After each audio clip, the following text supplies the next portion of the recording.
కంటిలో నలుసు పడిందని చిన్నారిని హాస్పిటల్లో అడ్మిట్ చేస్తే చివరికి ఆ చిన్నారి ప్రాణం పోయింది. హైదరాబాద్లోని హబ్సిగూడ ఆనంద్ ఐ ఇన్స్టిట్యూట్ హాస్పిటల్లో ఈ దారుణం జరిగింది. 5 ఏళ్ల చిన్నారి అన్వికను తల్లిదండ్రులు నిన్న మధ్యాహ్నం ఆనంద్ హాస్పిటల్లో చేర్పించారు.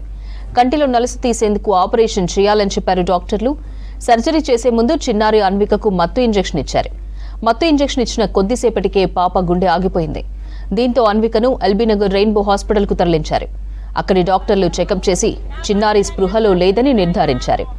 ఆనంద్ ఐ ఇన్స్టిట్యూట్ హాస్పిటల్లో డాక్టర్ల నిర్లక్ష్యం వల్లే పాప చనిపోయిందని ఆరోపించారు పేరెంట్స్. న్యాయం చేయాలని హాస్పిటల్ ఎదుట ఆందోళనకు దిగారు తల్లిదండ్రులు, బంధువులు.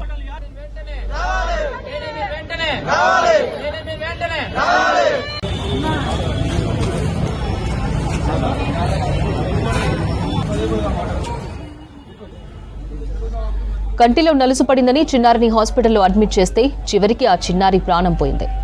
హైదరాబాద్లోని హబ్సిగూడ ఆనంద్ ఐ ఇన్స్టిట్యూట్ హాస్పిటల్లో ఈ దారుణం జరిగింది.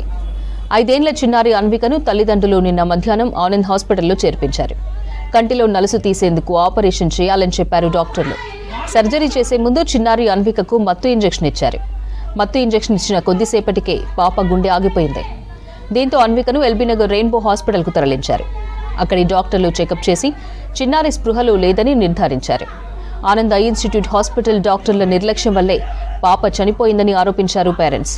న్యాయం చేయాలని హాస్పిటల్ ఎదుట ఆందోళనకు దిగారు తల్లిదండ్రులు, బంధువులు.